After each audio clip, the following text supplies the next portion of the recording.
What's up, guys? Welcome to another episode of Kids in the Corner. We got a special episode for you today. We got Dewon the Boxer and returning guest joining us for the first time since the second ever episode, Justin Conglo, and he's wearing a shirt this time. Thank you. He is wearing a shirt, no blanket.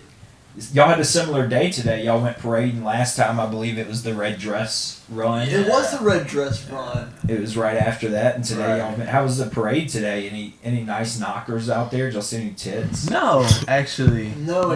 No one flashed us. No. We saw some nice voluptuous booties. That's true. But there was a lot of family vibes out there. Yeah. Even the booties, they were very family-oriented. Booties. Yeah, absolutely. Pushing strollers. Yeah. Which is like, it's sort of like an admirable thing to, have as as you walk around. There was a lot of people going, move! Yeah. Get out of my way! Yeah. That too. Yeah. But I was also being one of those people that would be like, move, get out of my way. So when in Rome, you gotta exactly. You got that. Do as the Romans do. Yeah, dude, the Southern hospitality and manners go completely out the window this time because everybody's just fucking, dude. When I'm drunk, I lose all Southern hospitality. I'm not gonna lie to you. You just do. You lose like the fucking like looking out, making sure you're not running into people, make sure you're not bothering somebody's day. Yeah. And usually that's annoying, but I feel like in events like this, it's pretty mutual. Yeah. So there's an understanding to it. So we're all gonna be assholes here. Exactly. It's a mutual understanding of, oh, you're an asshole, I'm an asshole. Let's just, get through this. Which is better than just, a one-sided sort of asshole situation. But we got a very special guest tonight. Move that mic a little bit closer if you can. And tell the people who you are. I'm Dewon Harrison, and I box. Hell yeah. That's about it. Me and Alex went and saw this fight, what was it, like 2 nights ago? Yeah. Yeah, 2 nights ago, and my mic's even super low. But yeah, that was my first time seeing you fight, and seeing you like locked in the zone like that. One of the first things I wanted to ask you was, what's your like pre-fight, like how do you get in the zone right before you go in? I don't know. I'm just already there. Like, when I get in there, I'm always ready to go. Like, you don't need to like hype yourself up. Nah, I don't. Like ABBA or anything like that. Nah, I don't need to do none of that. Like, I don't need no hype music, no nothing. You have a warm-up routine though, don't you? I mean, yeah, I stretch and I shadow box, get me going. But like mentally, I'm always there because if I'm not mentally there, I'm not getting in the ring. And okay, so there's no point there where it's like clicking, where it's like, oh, now I'm about to get into a fight situation. Nah, it's all. I mean, like I tell everybody, it's like waking up now and just brushing my teeth every morning. Like it's something I do on a daily basis. So when you wake up on like a fight day, you're waking up like ready to go. Yeah, I'm always ready. Yeah, it's one of those things like just from like I'm a real big fight fan and I just listen a lot. It's one of those things like you can't go in there hesitating. He knows he's prepared when he walks in, so there's no hesitation. He's going to go in there and it's a mission. It's not a fight. It's a mission. He's seen it in his head how he's going to finish this fucking guy, and he goes to work. That's all. It's just like how we kind of approach comedy. You know what I mean? Like you can't go up there thinking, oh, fuck, I got to go out here to the crowd. What if they don't like me? All this different shit. No, you got to go up there knowing your jokes are funny so you can speak them with conviction and you can rock the fucking house. Yeah. There's a lot of like link between stand-up comedy and like boxing. I know a lot of fighters turn comedian and shit like that, but I mean, it's a performance at the end of the day. it is a performance. Yeah. You're really, it's kind of different ways of like putting yourself on the line and kind of putting yourself out there. Like absolutely. the crowd fucking hates you, that's like a punch to the gut. Yeah. Different vulnerabilities. Different vulnerabilities for sure. Less bodily harm on the stand-up side. Yeah, absolutely. Have you ever had like a moment where it was like, you were kind of in jeopardy in the ring, where it was like, you go in there, you feel like you're ready, you test your skills against somebody, but that person just seems to best? Yeah, my fight in December when I went to nationals. I feel like I did everything to get myself ready for that, and I didn't even make it past the first day because nationals is a week-long tournament. So the first day we weigh in 6 something in the morning, and we was just waiting the whole day. Whole day, I didn't fight till like 10 o'clock that evening. And I think my body just was fatigued just from the weight, and I got in there. It wasn't my best performance, but I still mentally was there. Like, no matter what, I mentally was there. My body just was like, nah, this ain't it. Did you win that fight? No, I didn't win it. I didn't win. My dad had threw in the towel at the last round. He was like, man, he knew I was gonna lose it. I knew I was gonna lose it, so he was just like, I'm gonna throw in the towel. That's awesome, like having your family there. Yeah. Yeah, I met your family like last night. They're all super sweet. Is that how you got into boxing? Was your dad? Nah, I'm the one that got him into he's box. excited. Yeah. I was like, man, I want to learn how to box, and he was like, all right, I'm gonna find a gym, and then that's when he found the gym, and that's where I've been. Hell yeah, that was when you were like 13. You said. Yeah, You started boxing 13. at 13. Yeah. Where did that come from? Is there any boxer that you saw? Or Nah, I wanted to do MMA. I started out grappling between like ages 9 to like 11 to 12, 13, somewhere in there. And then I was like, we stopped doing that. And then we found a boxing gym, and I just been doing that since. Fuck yeah. At the fight, we're going through all these topics I wrote down pretty quick, but during the fight, after the fight, you introduced me to someone. What was his name again? We call him 40, but Emmanuel Augustus. Yeah, I'm gonna throw some of the videos, the clips that you showed me up there. Yeah. Awesome, dude. I would love to get him back in the ring. He's the drunken master. Yeah. I was gonna tell you about him. I love that style. Yeah, it sounds familiar, actually. Emmanuel Augustus. It sounds very familiar. Drunken Master style is fucking awesome. Yeah. Mortal Kombat. I mean, that's obviously the same. It's a video game, dude. That is my guy. I must have watched that Just clip video like 4 or 5 times. Just him. Have you seen the movie before? The Drunken Master? It's like It's an old, I think Jackie Chan, Bruce Lee. Yeah, it is. It's a Jackie Chan movie. Yeah, it is a Jackie Chan movie. And he would have like these cups in his hand of like sake or something. He would beat people up, like moving like this and just moving all funky. And he was like the Drunken Master. Yeah, he would like fight without like spilling his beer. Right, exactly. But sick. he was like all like Torah. But that's one of my favorite Jackie Chan movies ever of all time. I wonder where. I mean, like, it has to come from somewhere. Like, it was an actual. Like, I mean, I guess it is an actual style if he's using it. But I wonder where that comes from. I guess it's just like the uniqueness of it and like the feints, where the different angles you can come. A lot from. of flow in it too. It's just a flow, like it's real rhythm based. Right, If you right. Catch a rhythm, and just let everything just flow without even thinking about it. Especially if you drink. If you drink, Yeah. you know, you're gonna like same way some people can't dance unless they drink or talk to people unless they drink. It's like drinking kind of unlocks some sort of, you know, wall in you. And that can translate to fighting, because a lot of fighting is confidence. A lot of fighting is being able to, you know, get rid of that stiffness and that mind to body controlness. So something like the Drunken Master is like that to the highest level. I think another big part of it too is like throwing off your opponent. Like not Right. Yeah. They don't know what you're gonna do next, like at all. Very true. Very true.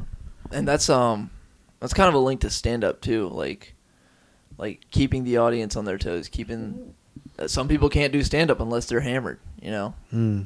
Some people should not do it hammered. Some people do it hammered and they shouldn't be. He's just funny overall. And then some people, like, I can't have too many drinks and go up there and do stand up. I'm one of those people, I'll forget what I'm saying. I've done too much stuff to my brain, I think, and That's rough. And if I go that far into it, which I mean, I've done stand up. I think it might have been like a new person thing too when I was doing it too, because now I've done stand up on mushrooms, you know, high, whatever, and I do fine. But dude, Ben got on stage a few weeks ago very high, and it was almost hurt to watch. Like it. Oh, He man. It's always fun though when your buddy that you know can do well bombs. Like it is fun. yeah. It is because you've been there before too. And it's not like you losing your friend like lose a fight because it's like Yeah. there's no He's not no getting the pain. shit beat out of him. He's just It's gonna have like- to go sit back there and My be buddy's like, Ben got a big my buddy Ben has a big ego, and it's fun to watch it get humbled a little bit, you know. That's very fun. Yeah. actually does sound insane to watch. I wanted to talk about that venue too, the fight venue. That shit was funny.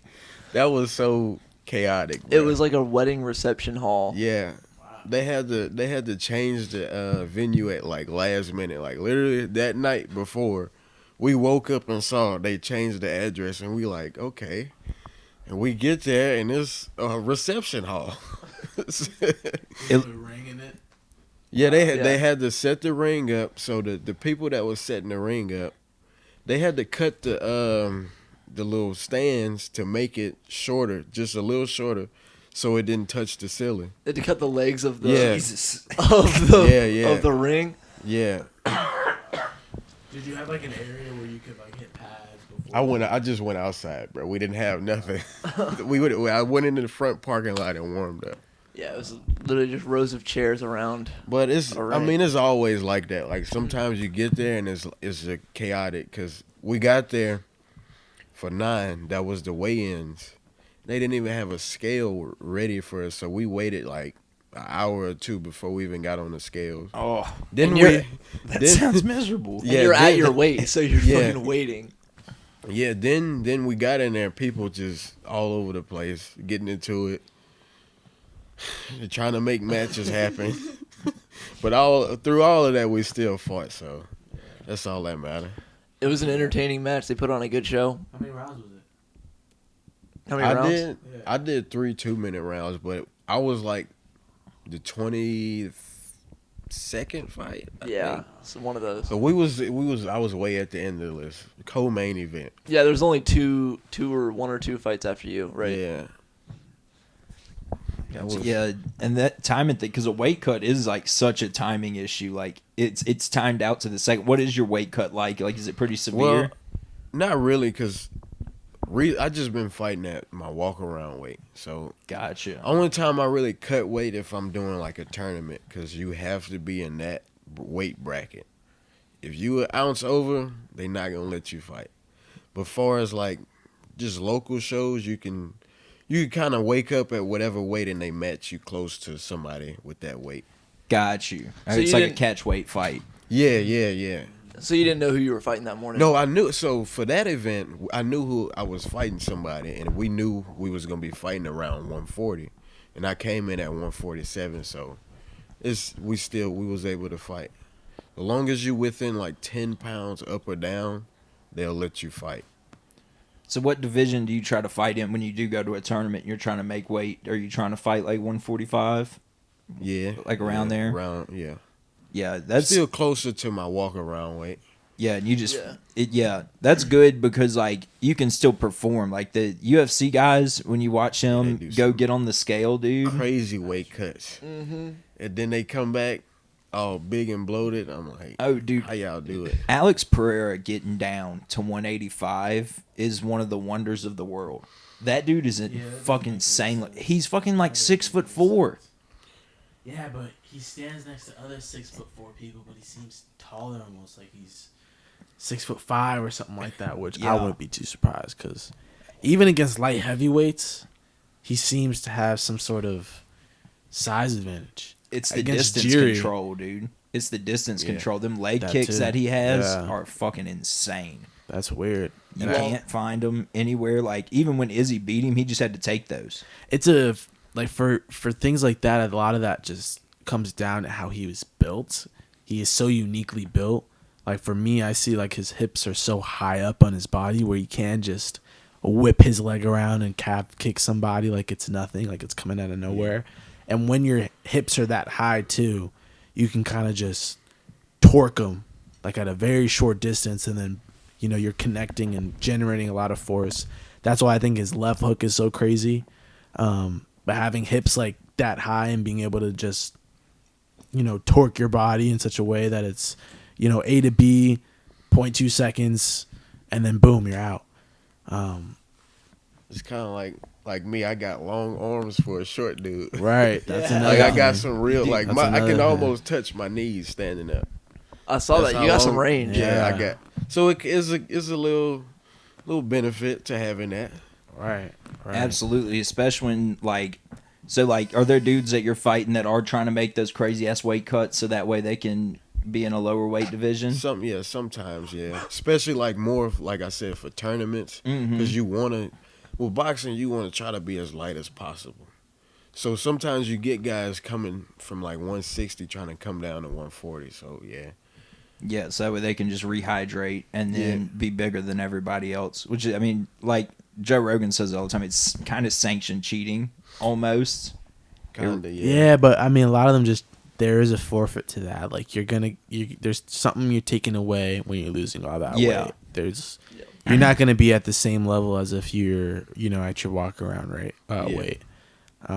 So like you have to have a lot of confidence in the fact that you are gonna be bigger than that person, and then you being bigger than them is gonna lead to a victory. Because if not, you can get touched and just put away, or you could, after round 2, you just don't have anything in you. Drained. Right, Yeah. you're drained.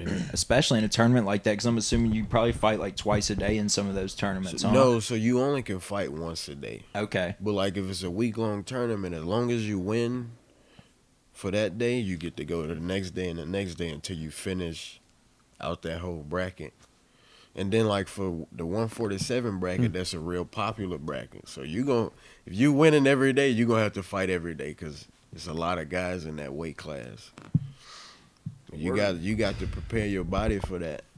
Yeah, Especially if you cutting, you having to cut weight, you want to be prepared because you're not gonna have no energy. that's true. No strength. I used to wrestle in high school, and when I was cutting weight, I realized a lot of the times for my preparation leading up to a match, a lot of the time I was spending was just cutting the weight instead of putting hours into the gym. Yeah. So a lot of the time I was running around with trash bags, spitting in buckets instead of getting some mat time in, because that wouldn't be more beneficial to losing the weight I need to just compete in the first place. So Yeah. I get there and I realize, I didn't train as much as I could have because I was so worried on losing that weight. That's a crazy balancing act to nail down. It is, absolutely. Especially when you're a younger fighter too. Like your metabolism's faster, so it's harder to I don't cut think the it's weight. necessary to cut crazy weight when you're young.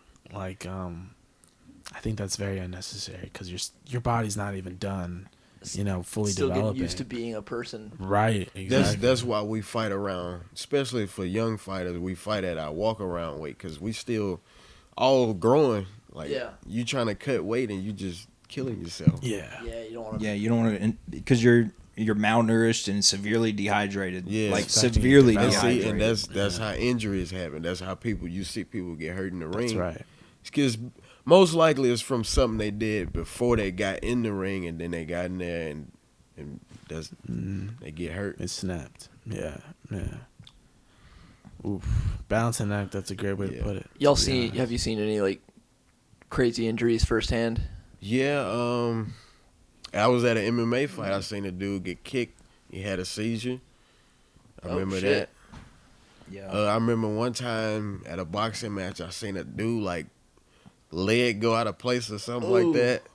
People done popped their shoulder out of socket. Yeah, I've seen that before. With the Nothing heavyweights, too crazy. we always see knockouts, bro. They be some nasty knockouts. Oof. Were there any heavyweights at the tournament that we saw? No, I think the heaviest guys was probably 170, 180. Word. But I don't know why, but so with amateurs you rarely see knockouts, but with heavyweights, they just so big and so strong that somebody gonna get knocked out. Yeah. Because There's so much power behind those punches. no matter the build of those guys, they all just strong. You can have the sloppiest looking guy, but he just strong. All right. Yeah, speaking of heavyweights, they've got Ngannou versus Wilder coming up. Who do I you think he gonna beat him, bro. You think I think Ngannou's gonna beat him. Dude, he fucking was touching up Tyson Fury. Yeah, I think he should have. I think he could have won. He should have won that fight because he knocked him down and he was catching him with some clean stuff. Yeah, I went back and I thought watched he was it again. fighting Anthony Joshua. Is he fighting Anthony Joshua? Yeah, Is that either who it one of is? those guys. Yeah, either one of them is going to be. I mean, you could almost try. Like, I'm not going to buy the pay per view. I'll tell you that much. I'll probably just illegally stream it because it's going to be so quick. I illegally stream. It's gonna be over fast. I think in one of those fights, somebody get knocked out, and I don't know Wilder just after he lost to Tyson Fury, I don't think he got it no more. Yeah, he lost his last fight. He he lost his last fight, and then I think Anthony Joshua was on that same card. He won, and then they booked the Ngannou Anthony Joshua fight. I don't know. That one's weird to me because the Ngannou Tyson Fury fight leading up to it seemed like it was already written in the books what was going to happen. Everybody thought they knew that it was going to be one-sided, that Ngannou had no chance, It was going to be like Conor versus Floyd. That didn't happen. I honestly thought that, too. I was like, Me Tyson too. Fury might just go in there, outbox him, play with him. But that didn't happen. No. I thought Ngannou won, to be honest. I'm upset they gave a decision to Fury, but, I mean... Yeah, and Ngannou, I mean, that was his original plan. His Right. original plan was make it to France, start boxing. And he started boxing, and somebody was like, dude, you've got to do MMA. Yeah. Like, because, I mean, if you look at him, you're like, no one can wrestle you. Like, I don't care how good of a wrestler they are. No one's going to be able to just manhandle you. Right. Oh And I mean, he fucking, I think he was like 4 fights in, and he was fighting for the UFC championship or something like that. Maybe like, I think by the time he had made it to France and started training boxing, 3 years later, he was the UFC heavyweight champion. Yeah, I think he had like 3 fights in the UFC, and then he fought Alistair Overeem. I think that might have been his 4th fight. And then he fought Stipe, and he lost the Stipe fight. And then he came back. He came back and he just started knocking out people. He knocked out Curtis Blades again. He came back during COVID season, just torched Rosenstrike in like 20 seconds, and he's like, "Oh, I'm gonna fight for the title again." And then rocked Rosenstrike. Dude, that was ridiculous. That was the most He ridiculous sent him to the knockout Shadow I've ever Realm. seen in my life. The That Shadow was- Realm. Because it was like there was no real technique to it. It was a lot of people would point to a fight like that and be like, "Oh, this is why Tyson Fury is gonna beat him because it's so wild." Like he just ran at Rosenstrike, just swinging, and then he caught him and knocked him out. That's what happened. Like with that weight class of fighters, that's what it just ended up turning into. Like just a straight up brawl, and somebody just laying on the canvas. Yeah. That's it. That's scary. But Speaking of brawls, one happened at. I didn't see what happened in I there. didn't see exactly what 'Cause happened either. I think at that time I was outside warming up, and then somebody came out and said they ain't been there trying to fight. I'm like, what? Yeah, I got a little bit of footage on it on my camera. I still can't tell what's going on, but as soon I just saw a big crowd forming, I went. Yeah, that happens sometimes. Oh yeah, it's an going environment to. like that, I mean, tensions yeah. run high. I mean, it's literally a fighting event. So Yeah. if something doesn't go your way, But the testosterone's already running. people that goes to show you how much people don't know how to take a loss. Like you just gotta take it and just keep going. Yeah. Like just because you lose, that don't mean you gotta tear the venue down. Yeah. The wedding venue on Reed Boulevard's not responsible for your loss. Oh my gosh. Yeah, I feel like that's one of those things that like, so both of y'all have grappling backgrounds. That's something you learn through grappling is how to take a loss. Cause like, Oh man. you can get cinched up doing jiu-jitsu or wrestling any day of the fucking week. It is very humbling. It is very humbling because it's like there's always a bigger fish. It's not only getting to a point where, oh, I'm good enough, I could go against this person and then relatively easily like beat them and like submit them. And then you go against somebody else and they do that to you. It's when you see somebody else do that to them. Like that person that's just, does whatever they want with you on the ground or something is getting controlled and dominated by somebody else. It's like there's always a bigger fish. And like no matter how good you get, you got to understand any day of the week there could be some random person anywhere that could, have better skills than you, be better than you. But I mean, that's not really the point, to be like the best, to, beat everybody. It's just to understand the point is to be the best version of yourself. Yep. And that's all you could do. Be the best fighter you can be. Absolutely. Absolutely. You're not fighting anyone except your past self. Yeah. Because every time I lose or win, I try to figure out what I could have did better. Yeah. So no matter what, I'm always trying to do better than what I did the last time. Because you're always responsible. That's why I like one-on-one sports so much. Because in team sport, it's like, oh, you could point the finger to somebody else. He did this, you did that. Yeah. But with one-on-one, if it's boxing or wrestling, jiu-jitsu, it's like, I'm responsible for losing. There's nobody else I could point the finger to. That's what gravitated me more to sports like that. Because I never like working with people and then they not putting in the amount of work I'm putting in. I'm looking at you like, bruh, you on the team. Come on, put in the work so we can win. But I just got to the point where I just wanted to be me. So that's why I wanted to do jiu-jitsu and boxing. Yeah, that's like it, and it also makes you a better person and athlete for that reason, is that you can't say like, oh, our quarterback sucked and that's why we fucking only won 3 games. And when in reality, like, you could have probably been in the gym more. It's like y'all said, like the blame goes direct to you if you end up messing up, and you get the props if you get 100% of the props if you did well, and you know that going into it, so you do everything you can to get that feeling of I did enough, I did my job. Absolutely. And see, that's like when I lost, when I lose a fight in general, I can accept the fact that I lost because I know I went to the gym every day, I ran, I sparred, I did everything I needed to do to get ready. So if I lost, that means it just wasn't my day. Yeah. And all your goals should be with something like that is to the next time do better. Next time do better. That's it. Yeah, after you got out of that ring, you were still, I think you were still riding that high after you got out. I was I was still hyped. But like you got to understand, like, I was already there weeks before that. I'm always there. Like right now, we could do it. We could do it right now. I should have brought some gloves. I got some in the truck now. I got some in the truck. I'm always there, bro. Like, it's like I don't understand. When somebody say they want to box, they don't understand what they really getting into until they do it. And you're not gonna really understand it until you do it. So once you get in there, you spar with somebody. It's 2 things gonna happen. You either gonna like it or you not. Yeah, it's really like a cooker. Yeah, it's so like you gotta always just be there. Just be on that high. Yeah. You gotta be locked in the whole time. Yeah. Putting that much, just mental effort in to that's very true. Being completely present for 3 2-minute rounds is. Well, once you go pro, you doing 6 or 8 or 10 or 12. Yeah, and that's what I see. You got like to be locked in that whole. There's never a moment where you could be like, "Oh man, like I can't do this no more." Like, no, you in the fight. You got to keep going. You'll never see a boxer check their phone while they're in the fucking corner. No.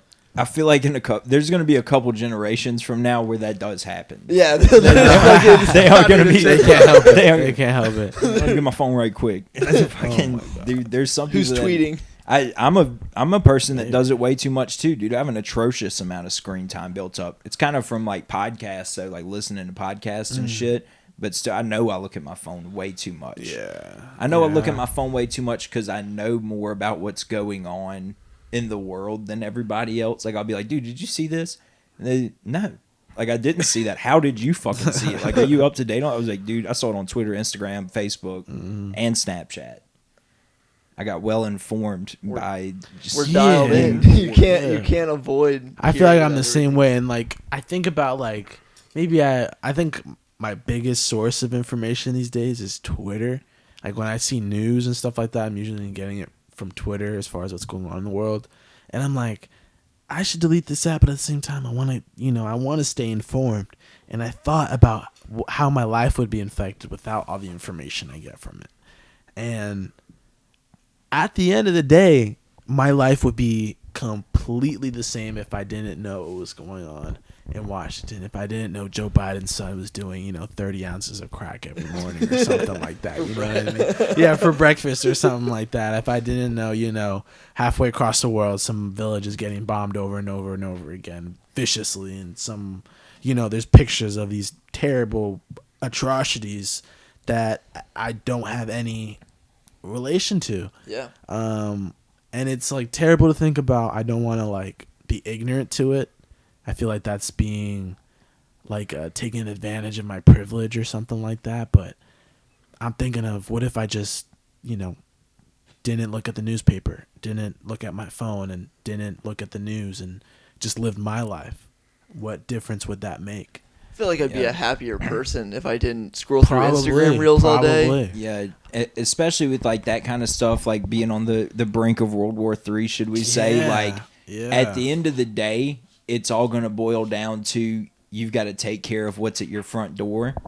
You know what I mean? So whether you know that like the Russians are invading America and you need to be prepared to protect yourself, you should probably be prepared to protect yourself in the first place and not just like reading it on Twitter. Yeah. You know what I mean? Like whether you get the information from Twitter or not, you got to make sure you're doing it. That's why like I said, I've got to quit like vaping and shit, because if I have to run for my life, it will not be a long run. My life will be over very quickly.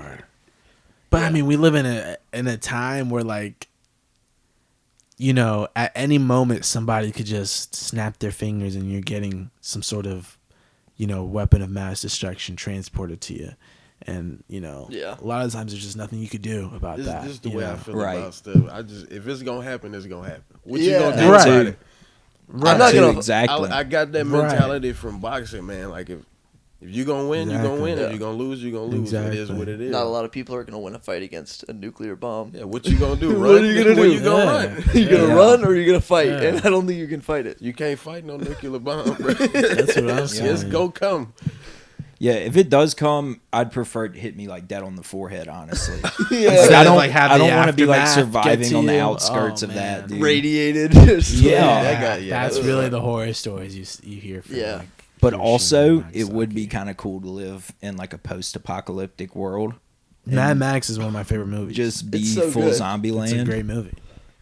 I don't know. I wouldn't want a Fallout sort of apocalypse. I would want more of like a this is the end. You have Danny McBride, having Channing Tatum on a chain, stuff like that. Big, 30-foot tall demon just strolling around with a sword. Yeah. Some biblical I'm gonna shit be going so on. biblical shit. If I totally. miss out on the rapture, I'm gonna be so upset with myself because I still rock Jesus pretty hard, dude. Like I'm one of my friends I know that'll be like I'm still a Christian, and I will be for the rest of my life. Like I firmly believe he takes care of me, and I know that I do some things that are against his will, and it's very unfortunate that I'm so like easy to do that. Just sin and be like, well, God forgave me for my sins already. Yeah. So how do you ever really know you're being a good Christian? Right. So what I try to do is I just try to love everybody and show everybody my love. And if it ever comes to the point like, man, how did you become such a like kind and loving person? I can tell them, man, it's because of Jesus's love, man. This is how he lived. He lived the purest and best life. And like, the Bible obviously has some things like in 2024 that aren't necessarily socially acceptable, like talking about like, homosexuals and things like that. But there is a lot of stuff in that book that if you live by it, like don't eat pork and shrimp. Don't eat pork and shrimp. That's one of those things you're like, oh, well, I'm gonna do that. That's just silly. That's not like you're not gonna go to hell for eating pork and shrimp. So are you selective? But you will get cancer and gout from doing those. Are you selective with what you like take from the Bible if it is something that you don't think is like socially acceptable? I've seen something where it's like you can't even get a tattoo. Yeah. I am a big believer in like Jesus died for our sins, so even if we do get a tattoo, we are forgiven for that. Yeah. That's really why I really mess with Jesus, because like he's the person that saw the Old Testament telling you of all these terrible things that human sin that's within your nature or whatever like that, and he's like, oh, don't even worry about that. I'm going to take all that away, even if you commit these acts. I'm gonna die on the cross and take it all for you, which is like such a Chad thing to do at the end of the day. Yeah.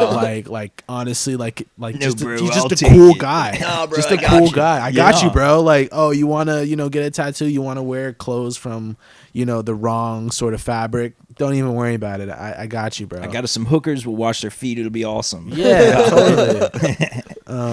Yeah. And I like that, but yeah, it's, Well, and then to me, it's like, so the way I see it is like, yeah, it did say like, don't lay with a man in the Bible. But what I also know is that no sin is greater than the other in the eyes of God. So Yeah. like, and that Right. has a flip side to that too. So like someone would say to me, so what you're saying is if like a pedophile said he gives his life to Christ, that means he gets to go to heaven. Well, first off, as a Christian, I don't get to make that judgment. yeah. I don't. True. I don't get to say who gets to go to hell for what. Yeah. Saint Peter and God get to do that.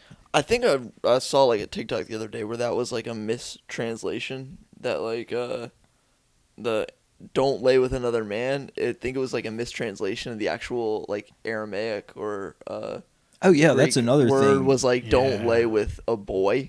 It's like a little boy. Oh wow. So it's like an anti-pedophilia thing.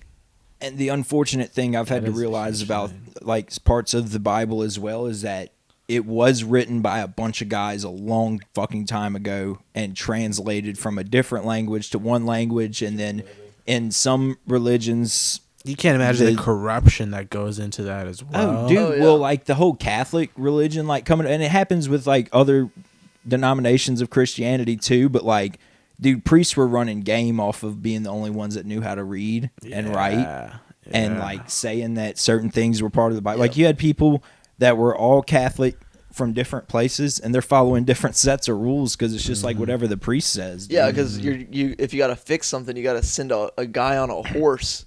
Yeah, to go send them a letter. Dude, imagine And then they hearing might like, not oh, listen to the letter. if you don't pay your taxes this month, like you're just gonna spend an eternity in hell, burning and suffering and being on fire. Yeah. Like I'd be like, social media was the Bible. Yeah. They just put anything out there and say you got to believe it. Yeah. And a lot of it was letters to different people in different places. Like Corinthians was a letter to the Corinthians of Corinth. Galatians, all the Ephesians, all those were letters to different places or from different places. And it was written mostly by the apostles, especially the New Testament. The Old Testament is where it gets like I said, like that's a long time ago. yeah, That's a long That's a time ago, long translated fucking time from ago. some scrolls that nobody knew how to read. Ancient civilization is a weird, foggy place for me Yeah. because you don't really know what happened, especially with like all these different theories that they have now with the pyramids and shit, how they're like way older than we originally thought. And there's a possibility that there was a different type of civilization that was very advanced that ended up dying off. We lost all their technologies. Recently, I saw that there is a pyramid that aligns with the ones in Giza and the ones in South America, like 50 miles off the coast of New Orleans. It's Oh, yeah? underwater. wow. How did that get there? Don't ask me, dude. Ancient Well, actually, aliens. that kind of makes sense because this all used to be the whole Gulf of Mexico used to be like land a while ago, and now it's been receding back for a long time. I think the And it's still continental receding. shelf that we have, back when the sea levels were lower, was part of land. We've lost much of our archaeology, like when people dig shit up from other civilizations, just because nowadays the ocean levels are higher, and a lot of people Yeah. in those times, they probably lived on the coast because that's where all the fishing is. Yeah. So we have no idea. Like Right. people 1,000 years from now are gonna have no idea anything about New Orleans because they're not gonna be able to dig anything up because it's all gonna be underwater. Yeah, plus you have the erosion coming off the Mississippi River, and then the tide from the Gulf of Mexico coming in. It's just kind of like, I don't know. It's weird. Like the pyramid they found is made out of like granite and quartz. It's like that's not native to Louisiana. It's just not. You don't find those formations in Louisiana, and it is like they did the 3D sonogram. It's a whole pyramid. Oh yeah. It's like 50 miles off the coast. It's insane. There's another spot it's like around Ruston, I think. I saw it on this guy, Dan Carlin.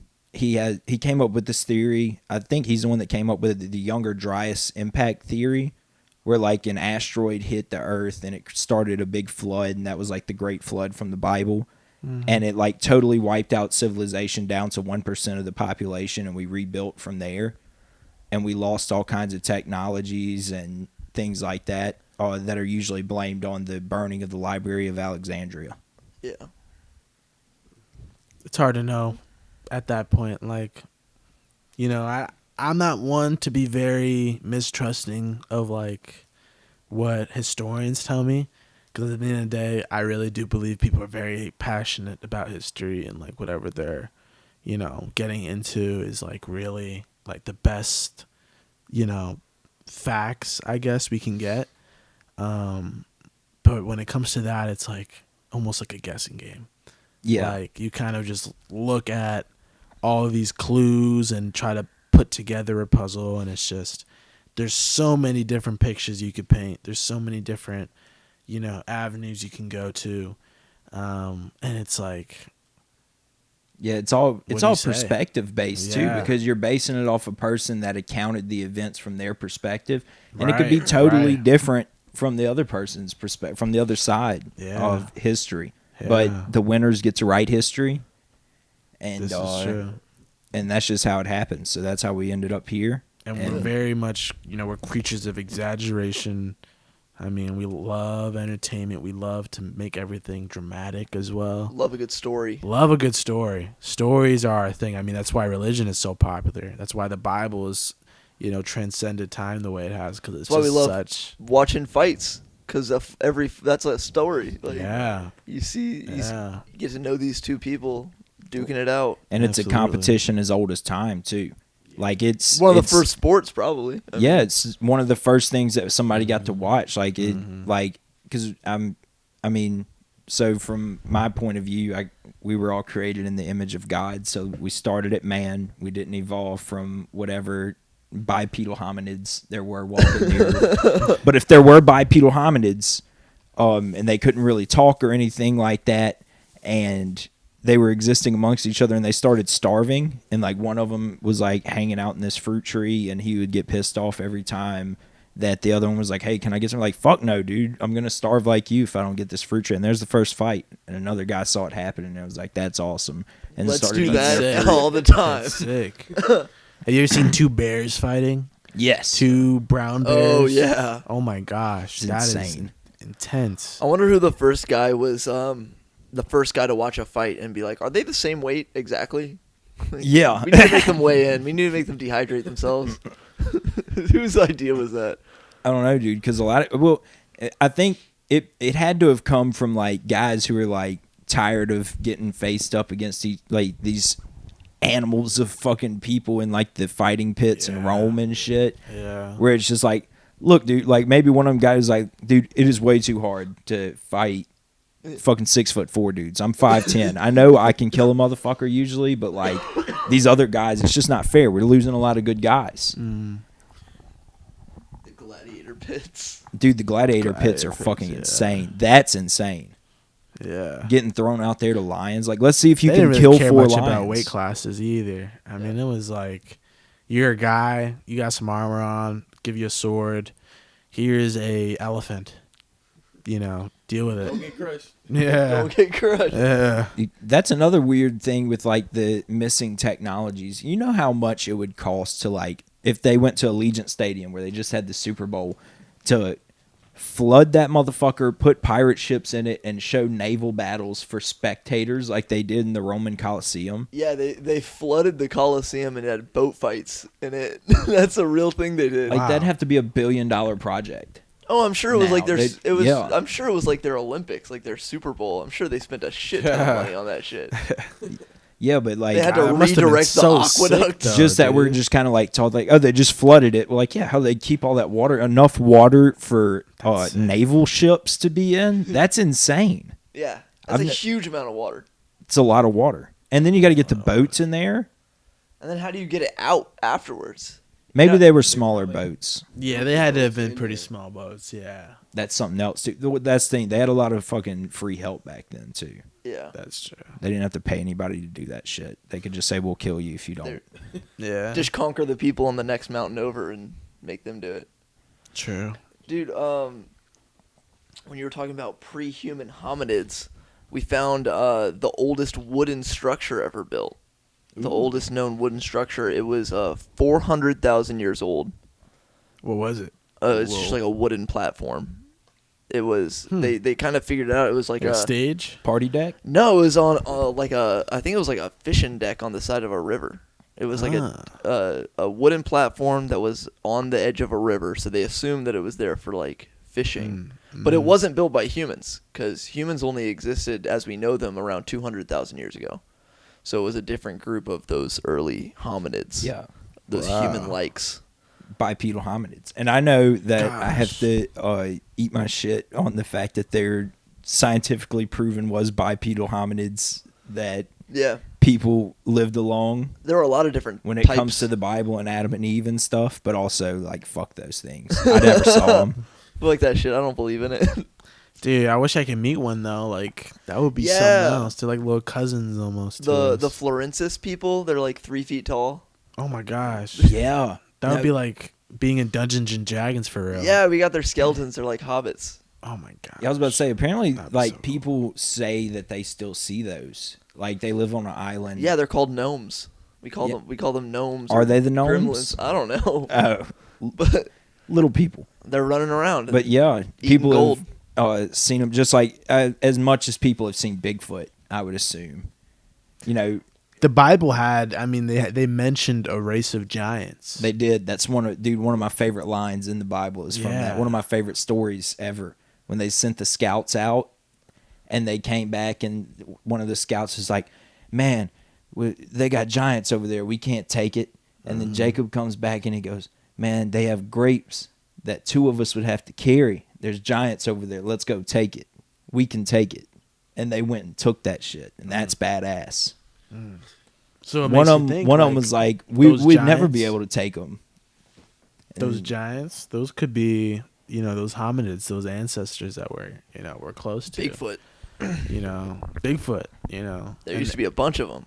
It comes down, they maybe interbreed with us, and it kind of just results in the human race. And you get people like LeBron James, where he's like, a super athlete, seems to be one of a kind, and he is. He could have some sort of gene where it's like he has that giant gene. Yeah. Where he's just a monster. Just fucking genetics overall makes such a big. It's crazy the Right. science that they figure out behind genetics. Like, I'm a firm believer that there has been people like built in a lab for certain things. Like, not like built in a lab like we're sewing his fucking arms together like Frankenstein, but if you can find the proper pairing of genetic parents, Right. get them put together, take only the superior genetics and Yes. have some kind of embryo grown, like You could have the a Victor Yoel Wembanyama. Romero theory. A lot of people think Yoel Romero, Yoel yeah. Romero, Yao Ming, all these people is very highly spectated that they were at least. I know Yoel Romero was in the Cuban athletic program, which is a program where they take them as young kids, you put them in a sport, and you get them to start competing in it, and the ones that do better get to live in a better situation, get more, like 3 meals a day. They do that in Russia. They do Yeah. that in Russia. Do that with young kids. They put them in like wrestling camps and stuff like that. Give them vitamins. I mean, Yup. there was like a big scandal with that with the Olympics. Like Russia's very infamous for having that sort of tainted supplement situation. But And they're really good at hiding it too. they are. They're They're very super good. good at hiding They're very good. But I mean, it's already at the point where if you have enough money, you can have your baby have like the best parts of you and the best parts of your mom. And yeah, yeah. Isn't like the last 2 of Kim and Kanye's kids like done in a lab? Yeah. Like I'm sure they situation. are. They were Probably surrogate. no one They were knows. Surrogates, surrogate. yeah. But they were using Kim's eggs. They from used what I- Kim's eggs and then Kanye's sperm. Yeah. Right, yeah. Which is, whoa, that must be a trip. Yeah. That I don't must be think a Kanye trip. was a big fan of it. I mean, as a very religious man, how can you be? That's like, that has to be sacrilegious in some form. I don't know, like, the exact verse or whatever, but having a child that isn't grown in the womb of the mother, that's kind of messing with God's process, is it not? Oh, it's got to be. And there's got to be some kind of like rejection from like you have to be a nearly perfect match to the mother in order for that baby to like get all of its proper nutrients, because you kind of see that from like implants and shit. Like your body will reject it if it doesn't like match up with it. Is that why Kanye West has such a connection with North? Like Northwest seems to be like his favorite right Well, that now. is his oldest. It is his oldest, and she's He taken also after has him a Saint. lot. Saint is also a natural birth with him and Kim. I think there might have been a third. It was Chicago or something like that. Because I think he has 5 kids in the last 2. I didn't know anything about the surrogacy. Oh yeah. His last 2 were surrogates. Yeah, I think when they first broke up and it was like he couldn't go to North's birthday, he was like starting to spill out that like, dude, I didn't even want her to do the surrogacy shit. Like, Yeah, that's right. because even like why? You know what I mean? Like if I was married to a lady and she really loved me and we wanted to have some more children, it's like I being understand pregnant's inconvenient. Well, her money it's very inconvenient, but from like, even if you love her and know her as a true person, from your mindset, especially with a lady like that, you got to be thinking, okay, she doesn't want to fuck up her body any more than it is, because that's how she makes her living, is being one of the more attractive body styles on planet Earth. And you can ruin that with 5 kids. You really can. Yeah, that's true. Or to some people. Yeah, I mean, it wouldn't be ruined to me. As vain as it sounds, I think Kim Kardashian definitely does have a pass for not wanting to fuck up her bod. I mean, yeah, she totally has that right, for sure. And it is her body, her choice too. I will say that. Yeah. It's just personally, it's like Not for when the you get a child. surrogate. It's not her body anymore. Like the child's point of view. Like imagine being born and like the womb you were born out of is different from like your mom. Yeah. Like it's like you have really 3 soul ties to 3 people instead of 2. And I'm not saying that's just wrong, but that has to be different, very different from like how a traditional person is born. Where and that has to be, and being different in this world, unfortunately, a lot of the times that comes with issues. Obviously they're in a pretty good situation, so I don't imagine a ton of issues will arise, but it's definitely something that's interesting. I couldn't personally imagine. They're also in a situation where if they do have an issue and they end up, I don't know, being crazy or something like that, they have a lot more shit that they can do because they have so much more money. Yeah, that's what I'm saying. They can be the next, Hunter You know what Biden else I or just whoever. thought of too? It's kind of mind blowing. Is like they're at a point to where they are in such a good situation to where everybody knows, like those kids now, everybody knows that they were born out of a surrogacy situation like that, and they possibly might have takes like this, like, oh, that's weird. You might not have the same connection with your mother, and then you get to hear that. Yeah. Like, fuck, and then you eat an edible and start thinking one day, dude, my mom's not even my fucking mom. Who really did get my mom? Is it even my dad's sperm? Like, you know what I mean? Like, that can fuck you up. Yeah. That could fuck you up big time, especially as a little kid, because they're going to have access to that information so soon. Like, so soon. Yeah. I think we spoke on that situation. Like, it's weird having to grow up like your parents are Kim Kardashian and Kanye West. Could be a lot. I mean, that's the internet these days. It could be like a lot worse. Everybody's going to have an internet pass. Everyone has this digital footprint. And it's very highly accessible. So some people are going to go to, school and their mom are, it's going to be a lot deeper than, being a surrogate baby. Your mom could have an OnlyFans. Oh, dude, yeah. Mom. So it's way more than just your mom's height. Yeah. Yeah. That could be tragic. I couldn't. Oh my gosh, that's brutal. Yeah, Asa That is Akira brutal. recently had a kid. Oh, man. She was one time the highest paid porn star in the world. That is vicious. It's brutal for that kid. Yeah, at least she has something to show for it. Too. You Yeah, know what I she mean? got a lot of money. At least like that kid does get to have like a really nice car and house. Because if you're the highest paid porn star, you got to be making some fucking serious scratch. Yeah. And hopefully she made some really good investments. But if your mom is just like one of the random girls from high school like that started an OnlyFans for like 2 months and found out she was only making like $20 a month to fucking like absolutely expose the fuck out of herself.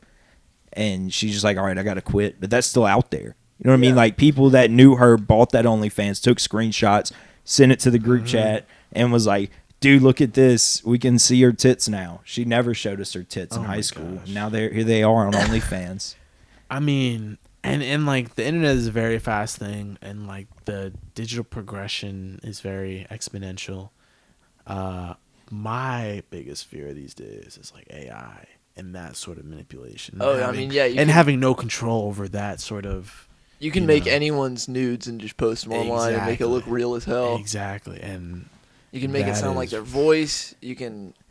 Yeah, as long as you have Taylor Swift level clout, though, they can pretty much get scrubbed from the internet. I searched for like 2 hours trying to find the AI generated nudes of Taylor Swift that were blowing up the internet last week. That's interesting. And I couldn't find it. It was like, at first I was like, oh, I can't find them. And I was like, well, why can't you fucking find them? Like, can I find them? And I went on Twitter. I went through Reddit. I went through Safari. I went on Google. I went everywhere. You couldn't find it. That's wealth right there. That's real wealth. Real money. That's how you know you have money. That's why she sold that private jet. I mean, if you had less money, if you were worth less, if you were like, say, God bless her heart, Kelly Clarkson, you'd be able to find that image.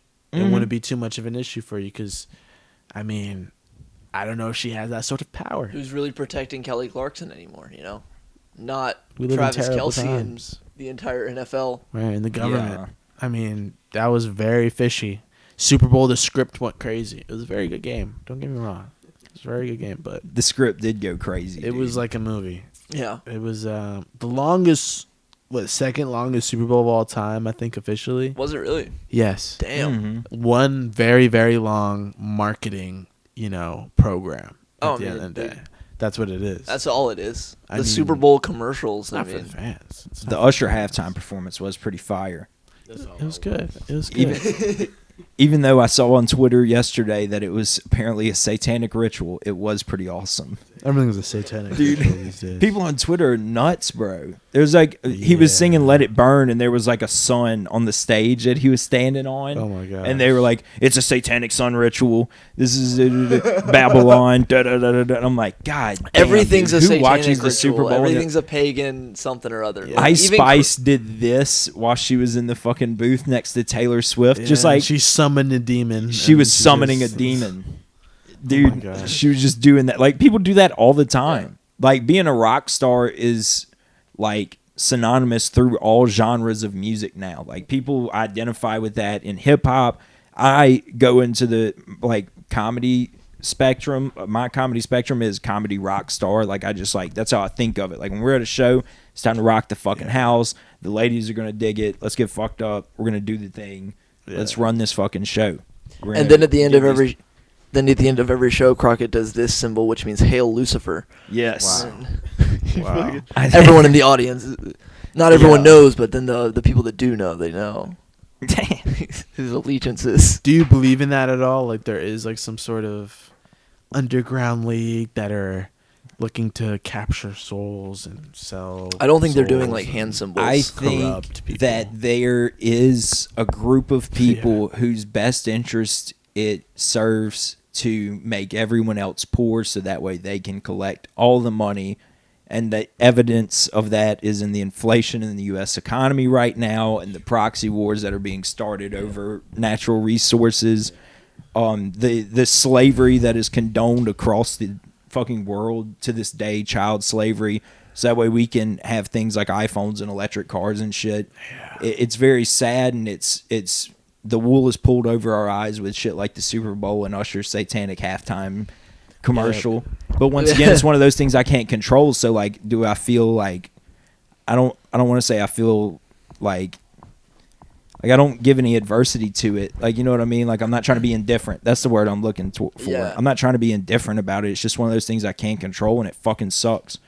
Like, it does. Because, like, the only way to change it is for us to, because obviously we're the world economic superpower, so we have control. Our leaders have control over most of what is to do with that, and we're just now finding out in the past 10 or so years the votes that people have been putting in for generations and the voices and the writing letters to senators, it does not fucking matter. What matters is the World Economic Forum and BlackRock and things like that. They're making sure they get their fucking scratch, and we could all die and burn as long as they get to make more money. Yeah, they found out what makes money, and the answer is guns and bombs. And that makes a lot of money. Yeah, I mean that's throughout time in history. You know. Say again? Make some money, start a war. Facts. Real. Especially in America. America makes a lot of money. I mean, that's why we have so much money put in our military, is because we get so much off of it. We benefit at the end of the day a lot from conflict, international conflict. We were talking about an international satanic cabal of people that are secretly pulling the strings. But the people who are pulling the strings, they don't need that. They all go to the same country clubs. Their kids go to the same schools. You know. Yeah. They just meet in some fucking They just hang out at their house, drink beers, and fucking talk about sending $40 billion to wherever it needs to go. They got together and had one of the meetings last night, dude. They passed the Ukraine bill. Oh, did they? Yeah, they passed the Ukraine bill. So $97 billion more to Ukraine. Some more to Israel and the residents of Gaza, a couple more billion. And even though they said there was going to be something to help with the border crisis, nothing for the border crisis. So it's all right as long as Ukraine's good. We're and good. The way they're all in on it together is like everybody but like 20 people voted for it. You know what I mean? Like they're all in it together. I'm wondering at what point does like that money even like. I hear numbers like that, and it doesn't. I can't really wrap my mind around it. Like, what does that even mean? Like, what sort of natural resources does that equate to? Like, what kind of chunks are we taking out of the earth, you know, in this relatively small amount of time? At what point will it be like $30 trillion or whatever? Just doesn't mean anything. Like, that doesn't translate to any sort of physical results, any sort of actual material. Yeah. And I have no gauge for that. I have no idea at what point I'm like, oh, the world is just falling apart now. We have so much more information now that it doesn't have to just be like biggest dog stands on top of the dog pile, you know? Like we know what's out there, we know what we can do with it, and we know that we can do better. Yeah. But whatever. Well, yeah. Whatever. Yeah. Whatever, bro. It's just I'm just going to keep telling my like, jokes. Yeah, I was about to say, it's unfortunate we can't just be like George Washington and just like fucking stand up and say, fuck that, we're going to kill people about this shit. You know what I mean? Like they completely overthrew the tyranny. And I'm not calling for a fucking revolution. The world was at all. smaller at that point. No, right. That's what I'm saying. Like you couldn't do it now. Even if the day comes where they come to take everybody's guns and it turns into this big, like the government's like taking over everything, the civilians will get fucking squashed. Don't worry. I'll be on the front lines with my musket and my You do have a bayonet. I do have a bayonet. You do have a bayonet. Yeah. So you're ready for the front lines. Yeah, I need to invest in a tank. A tank would be killer. Then an airstrike just comes. Okay, rips me out. Yeah. I'm on a horse. Yeah, I've been thinking, dude. Now more than ever, I have been thinking again about investing in a firearm. I mean, this time last year, actually, it was actually a year ago. Last week, I pawned my pistol to pay my rent, and I haven't had one since. And I never had the anxiety of like, oh, someone's going to do something bad to me. Every time I had it in my car, I always thought in my head, like, okay, somebody's going to try to rob me. I got to go grab it. I'm going to turn around, and then I have to shoot this person. Like, you think that every time just because it's in there. And just shut them off. And as soon as I took it out, I was like, and my dad always told me that. My dad's like, he always said, like, nothing good ever happened to me when I was carrying a gun. Where if you feel like you need to carry a gun somewhere, you probably shouldn't go to that place anyways. Real. And, you know, it rings true. Sometimes you have to go to those places. Sometimes you're pursuing a career in comedy and you have to fucking walk past some scary, sketchy places without a gun. Because you can't bring a gun into a comedy club. Yeah. That cause a lot of problems. Yeah.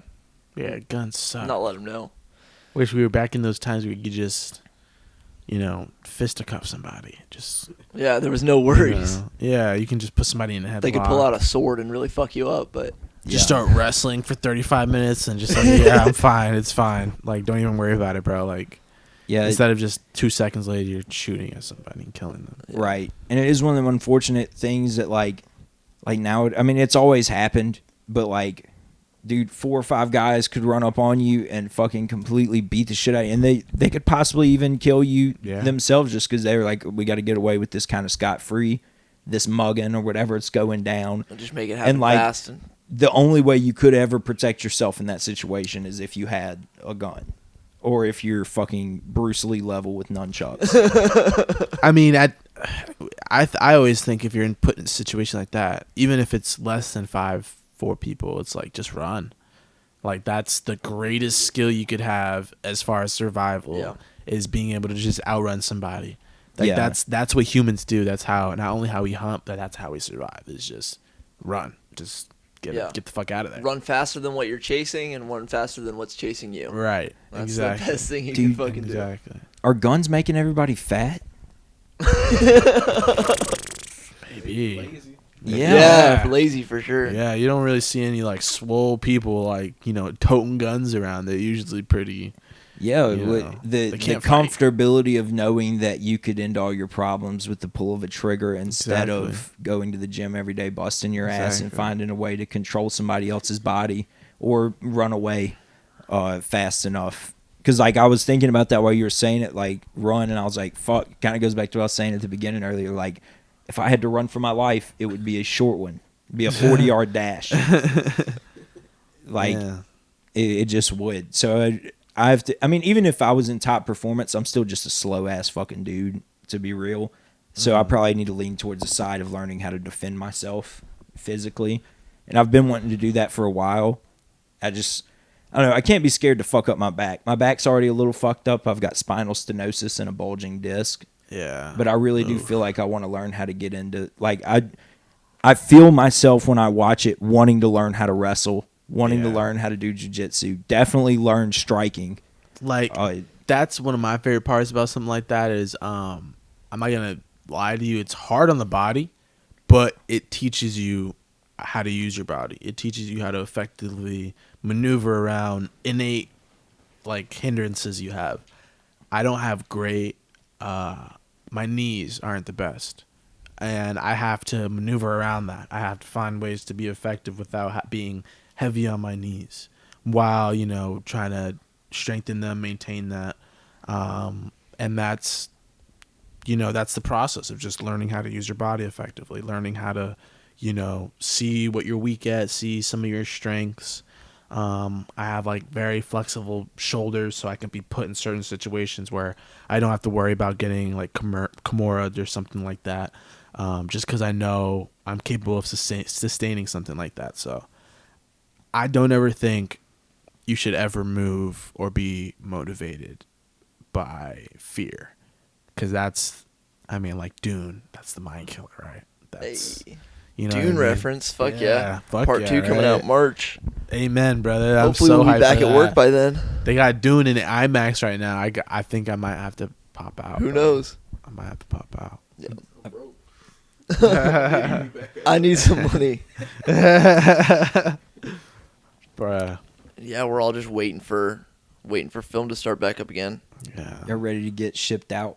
Yeah. Get back deployed. To the core. Get bald again. That's always fun, the references you get to make about going back to work for that job. Yeah, it's always fun. We just get to pretend like we're in the Army. Valor kind of. The Marines. Oh my god. Kind of is stealing valor. Stolen valor all the way, man. I'm gonna go to the Army surplus store and get me some fatigues and just wear them out to Red Lobster and try to get the discount. Oh wow, you get a discount at Red Lobster? I guess. Wow. I'm sure they got a military discount. You can get $500 off a GM vehicle. Really? Yeah, $500. Knows he sells cars.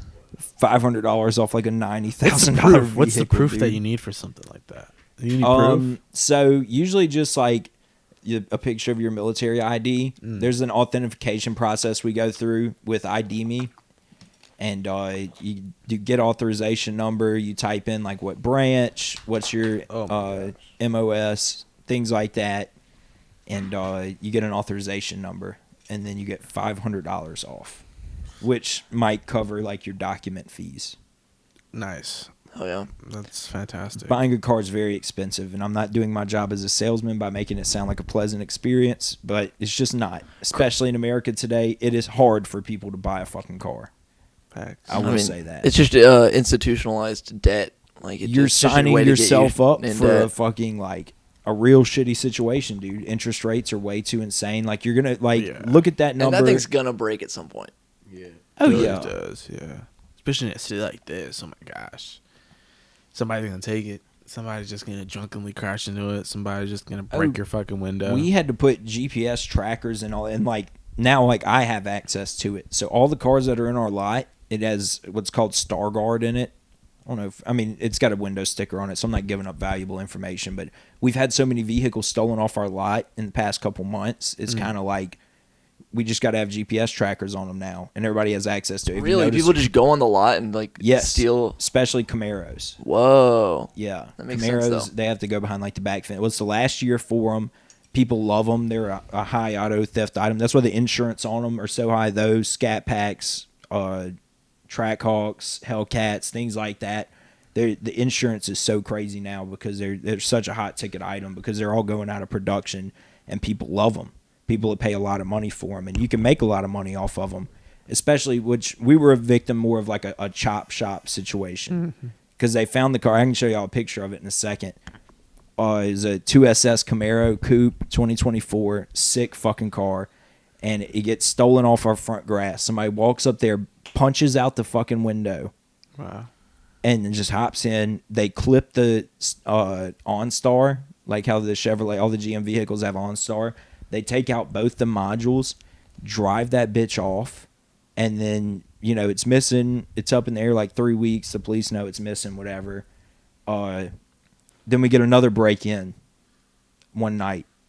Someone punched a window out of one of our Camaros that was a manual transmission, figured out they couldn't steal it, went to the next one, punched the window out, and left.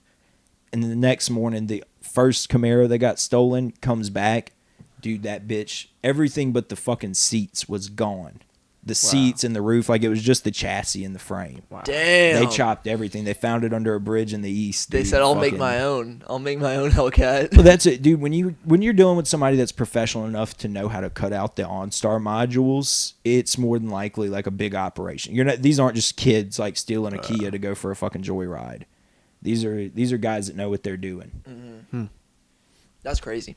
I mean, that's a funny thing because what if it is kids that just, you know, was on YouTube a lot and It just could like be. It figured could be out, someone. I mean, all that information, you can probably get it online. And if you Exactly. really fucking And, want it, dude, all the tools can to do do it. There's even like they have this thing now. It's a scanner, and they go up to where like the key box would be in a dealership, and they don't even have to get right up next to it, and they can read the code, find the code for the vehicle that they want to steal, then go take that scanner and hold it up to the car. It'll fucking unlock and start. No keys needed. yeah. I think that piece of equipment is like $50 on Amazon. Yeah. Real shit. Yeah. What's I mean, it called? Like, what's that video game called? Never mind. Don't worry about it. Oh, I think Dogs. Watch Dogs. Watch Dogs, yeah. Yeah. I never played that one, but I watched my brother play it. It was cool. Oh my god. I mean, there's gonna be a lot of value for like those older models of cars that don't have that sort of technology. Yeah. That don't have to worry about, you know, some sort of computer, you know, unlocking them or starting the engine. Have you seen the people that can like remote control Teslas? They can like turn off is your terrifying. steering wheel so it no longer communicates with your car and then control it remotely. And it's Well, dude, that's you so, can just like, make it take like a hard left turn like while you're driving 80 down the interstate. Like every GM vehicle that has OnStar in it, as long as that OnStar module is going, you can make the call to OnStar and they'll slow that fucking car down to a stop. Shut it down completely. that's that's fucking like, crazy. yeah, that's crazy. And think about it like, okay, they have access to all these they could shut down everybody's vehicles if they fucking wanted to, unless you had an old one that didn't have those technologies in it. Yeah. And you'd have to go back really fucking far to not have OnStar in your GM vehicle. Dude, just one I'm guy. saying Mad Max. One guy in a room with 8 computers, really good computer access and knowledge of what he's got to do is really going to be able to shut down a lot of shit. Oh, in the yeah, next couple dude. years. They'll shut down the whole electrical grid, the water supply, everything. That's what's gonna like if anything were to happen, like any kind of attack, that's what you do. Yeah, do we that, hooked our. People would immediately freak out, and it would be chaos amongst ourselves. We wouldn't be able to self-organize, and you can invade and take over with. I can just that. imagine how many fucking idiots running like departments that are like 80 years old and don't really know better. They're like, yeah, we hooked our fucking water filtration system up to YouTube, up to Bluetooth. Yeah, No. that's essentially what we've done. We've made all of our resources and infrastructure It's all smart to the devices point to now. where it can be shut off by simply blocking the internet connection. That kind of makes sense why there's actually so much information being put out there, because it's almost like there's an effort to flood the senses of the people who have access to all this information, so that they don't look into these sort of things. That's real. Yeah. So that they don't actually figure out how to use the information that they're getting and use it realistically. Like they're kind of using. It's gotten harder to use the internet. Like, Yeah, absolutely. You're getting less useful information now from Google. Right. Right. Yeah, and everybody's just That's using like AI. You could definitely use AI to be like, hey, whatever AI service you're using, my monthly electrical bill is this. I live in this area. What's some things I can do to conveniently cut down my electrical bill? And like it could tell you that. But instead, on our last podcast, we spent like 20 minutes trying to make an AI version of my wife, my perfect wife, and what we ended up looking at was like humanized foxes with tits. Yeah, because that's all it is. And that's what we did with AI. Because that's what You know so what I many mean? people draw, and that's what Wow, that's kind of freaky. Yeah. To be honest. we're at. Like an hour 15, hour 17. Y'all got anything like last things you want to say? We're gonna like wrap this up pretty soon. Dewon, when's your next fight? This Friday. You got to fight this Friday. Fuck yeah! Do you know where it's gonna be at? Lafayette. Hell yeah! I won't be there, but we'll be watching. We'll be cheering you on from wherever we're at. Yeah, absolutely. Our spirits will be there for sure. Justin's doing some really cool work with Super 8. We're gonna showcase some of that whenever we get that Absolutely. footage back. That's super fun. That was Super awesome. fun. Yeah. I shot video out of the roof of his car. I do want to bring up my just right here at the end, my discount zone encounter from today. Oh yeah. Last time we talked about, I was at the discount zone of Folsom, Louisiana in line, and this young man, I say young man, he's mid-20s. He's like trying to flirt with the cashier, and he's like, what, are you mad at me or something, or can I be here? And like they're kind of like white trash podunk people from like my town. Like they're not very attractive looking. They're both pretty overweight, just like me. And it was just so funny to him to still be using like high school "Are you mad at me?" Riz. Oh man. And it totally failed too. She was like, "Why would I fucking be mad at you?" Where's my and I was hug? like, "Damn." But today I'm in the same discount zone, and I've never noticed that they sold these, but they had crack pipes, and it wasn't even like the ones with the rose in it, just straight up like glass pipe. And the person that was buying it in front of me, I noticed him earlier because I was looking at vapes, and it was like right beside it. It was a lady, older lady, and I'm behind her in line, and she gets it, and I notice she has a fucking goatee like as long as mine. It wasn't like a trans man or lady. It was just a lady with like a fucking insane goatee ready to do some meth, and that was my discount zone encounter. And it was today. very obviously a lady. Yeah. You talked to her? Yeah, she was definitely a lady. Was she nice? Was she sweet? Or was she ready to do some She crack? seemed like she was ready to go. She had some things to do. She had something to do. Yeah, I tried to talk to her, but she was like, I got something to fucking do. I got to go smoke some I gotta crack. go smoke this. They got a parade going on outside. I got to get high before. I can't do this parade sober. That's fair. I need some meth. I'm gonna catch everything. What is the male equivalent to a lady with a mustache? Dude with tits. Yeah, dude with tits. Me. Okay. Ooh, Okay. I already Yeah. know. You know what? I would like to counter that. Speaking of Ben Bauman, Ben Bauman has a huge ass. Oh. Like an ass you only see on Brazilian women. Speaking of messing with babies, he's a test tube baby. Ben Bauman. Really? Yeah, he's one of the like earlier test tube babies after they figured it out. Yeah. Wow. They Good on first him. were baby. So what they did was they froze his mom's egg. So he was a frozen little egg, and then they put him back inside of her, and then inseminated her. You know, that's actually They that sounds like a inseminated great the egg idea. and then put it into her. That sounds like a great. I've always thought about reaching my physical prime and freezing my semen. That way, my pristine top of the line seed Top is tier stored. seed. Yeah. And like, there's really there's no drop off there, because that definitely translates. If you're at your physical peak, then that seed has to translate at some point. Yeah, there's some people out here walking around and you can tell their dad was dehydrated as fuck. That's what I'm saying. That's what I'm saying. All right, That's guys. what Well, I'm we're gonna go to the sperm bank. This has been a super fun episode. That's a great way. We're gonna go make a deposit. Yeah. Thank you guys. Yeah. Awesome. Thanks, guys.